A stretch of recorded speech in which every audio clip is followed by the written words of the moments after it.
Greetings and welcome back to another week of podcast at Just Say Something. I'm very excited this week to have with us one of our good friends, um, Catherine Schumacher from Public Education Partners, also known as PEP. Yep. And so, good morning. Good morning. Thank you for having me. It's such a pleasure to chat with you and be here this morning. Well, I'm looking forward to it. I know we've been trying to schedule this for a while now, and Yep. so it's finally happened. Yep. Well, the end of the school year is a little bit of a busy time for us as an organization, and I had a student graduating from high school, so it was a busy time for me personally, but glad it finally worked out. It was double busy then. So much busy. Well, now it's time to plan for next year. Exactly. It never ends. So tell us a little bit about PEP.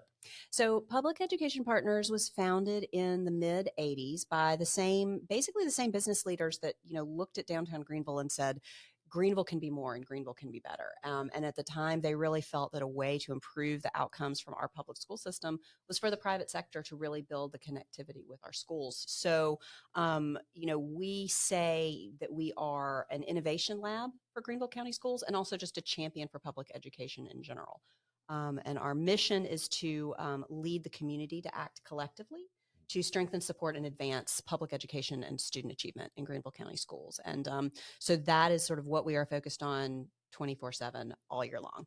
Wow, that's a lot. It is a lot. It is a lot. We work on, our current strategic plan. We're in the process of doing a new one, but the one that we've been working on the last couple of years focuses on, elevating teachers, empowering advocates, and engaging communities. So really a holistic approach to putting supports in place so that kids and families get what they need to take advantage of the great opportunities in Greenville County Schools, and also that Greenville County Schools has somebody kind of in their corner helping them move things forward. Okay, great. So you mentioned elevate teachers. How do you do that? Well, we know the research tells us that having a high quality teacher in the classroom is the number one factor really in student success. That's the number one school based factor in student success. So we support efforts to improve recruitment, retention, and morale of the teachers here in Greenville. So that includes everything from grant programs, both for classroom grants, but also school-wide grants that principals can apply for to work on sort of school culture and morale and initiatives to sort of create that kind of family feeling that is so important to success in a school. We also do professional development initiatives.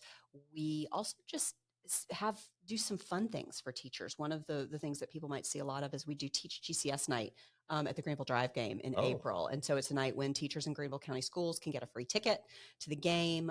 They get a meal voucher, all of the national anthem, the first pitch, all of that is teachers. And then we do a special picnic before the game for first year teachers. So first year teachers is a real area of focus for us because we know that that's such a critical time in the teacher in that journey. How do you support new teachers? How do you give them what they need in terms of mentoring to get them through those first several years? Because the research shows, generally speaking, if you can get them through those first couple of years, you've got them for a while. I mean, it ebbs and flows, but that mentoring piece is really important. And so what are I guess the most important parts of mentoring that brand new teacher to make sure that they have what they need? Right. Well, that's a great question. And I think, from our perspective, that relationship between the mentor and, every first year teacher in Greenville County Schools has a mentor that kind of walks with them along that journey. It is it's a process in those first few years to figure out how do you take what you learned in the classroom and what you learned through your student teaching. All students who go through obviously an educational preparedness program have that student teaching experience, but it's very different when it's your own classroom, and it might be in a completely different kind of school environment. And so you have to be prepared and flexible to respond to the needs of your students, to build those relationships, and having a really strong mentor who is in your corner, who you can go to, not just formally, in those sort of regular check-ins, but if you're having an issue, if you're having something that you can't quite figure out in terms of classroom management or curriculum or any of those sorts of things. And I think that's something that generally speaking, Greenville does a really good job of. We will have as many as 300 first year teachers coming into the classroom. It's a lot, but we have 6,000 teachers. So, in relatively the scheme of speaking, in the things, scheme of things. right? But it's, we have incredible folks at the district whose job is to lead those new teachers. We call them induction teachers into the process. And PEP really, we really value everything that we do to try and help those teachers know that we're here for them, provide opportunities for them. We'll be doing a professional development, sort of a virtual session with a local psychologist who's going to talk about sort of what it's like when you're dealing with students who've gone through trauma, which aligns with y'all's work. Right.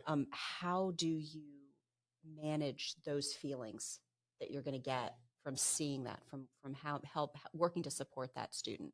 So that sort of secondary trauma is something that, how do we support wellness in our teachers? How do we help them with boundaries and processing? It's a really intense time to be an educator right now. It's an intense time to be a human in Right. society I right was going to now. say it's an intense time to be a parent That's as exactly well. right. An intense time to be a parent. And so all of that, I think that's why having that mentor, having that relationship in the building is so important. Yeah. You mentioned something about advocacy. Mhm. So tell us where you are in that, Yeah. your processes, what you provide for the community or for teachers. Right. Well, so Public Education Partners has a long history in the advocacy space, and we are a nonpartisan organization. We don't endorse candidates, but we do endorse policies. We believe that there are choices that we make from a policy standpoint that are evidence based, that the data show work. And so we support those and elevate those. But beyond the sort of direct advocacy work and direct policy work, our goal is really to provide the folks who care about public education. And I always say everyone should care about public education because it's like roads and bridges, it's core infrastructure for a civil society. Right. So we want to provide knowledge and tools to help them lift their voices to support teachers, students, families, the public school systems in general. And so we have an incredible data center called informedsc.org that I really encourage any of your listeners who are interested in the data behind what you hear people talking about relating to public ed. We've just redesigned the website, and so there's data on student demographics, teachers, achievement. We're going to be launching the section on finances this summer. It's a really incredible resource. I had someone reach out to me yesterday asking about achievement in certain schools in the district. And I said, oh yeah, all that's on here. Just do this, this, Wow, and that. really? So that's one of the things we're really, that kind of tool. We also do, elections obviously are happening. So this fall we will have 6 of our school board seats will be on the ballot. Oh, We want people to pay attention to those elections. So we will do candidate interviews for podcasts, for the Simple Civics podcast. They do a great job with candidate interviews. We'll be doing an in-depth candidate questionnaire that we will be posting on all of our platforms and then sharing in the community. I go to every school board meeting. I'm present and building relationships with school board trustees, building relationships with elected leaders down in Columbia. That's also part of it. So we really, from a personal standpoint, organizationally, that's part of it. But then we also really want to support teacher advocacy too. Yeah, it's a lot. you have a lot going on. It's exciting though, and it all works together. I mean, that's the beauty of the PEP model. I mean, I think another thing I say a lot is, the secret to PEP is in our name, Public Education Partners. So partners Right. like, just say something, partners like the On Track Greenville program, Greenville County Schools is our first partner. Nothing that we do is done in isolation. When we have we have a teacher fellows program that is designed to help teachers understand the landscape that they're working into, the policy landscape. So, we talk to elected officials, we talk to education lobbyists. We talk to folks at the district who work with government relations. We talk with community partners who work in the advocacy space. So the idea really is, how do we bring together all of the different threads that are seen in our schools, and everything that's happening in our communities is affecting what's happening in our schools. 100%. Yeah. So that is something that when we talk about engaging communities, that's that third kind of leg of the stool. That's engaging communities in public education is really that multifaceted piece of the work. Yeah. You know, the problems that a lot of our schools, a lot of that our communities are facing is larger than any one entity. Absolutely. And so we all have to work together, as we're here educating parents. We also need the mental health side so Yep. we can make those referrals. And there's just so many more legs to that stool Yep. that collectively Yep. working together is the only way we're really going to make a difference. Absolutely. And I think the parent education part, I know that's, an area that's y'all's areas of focus.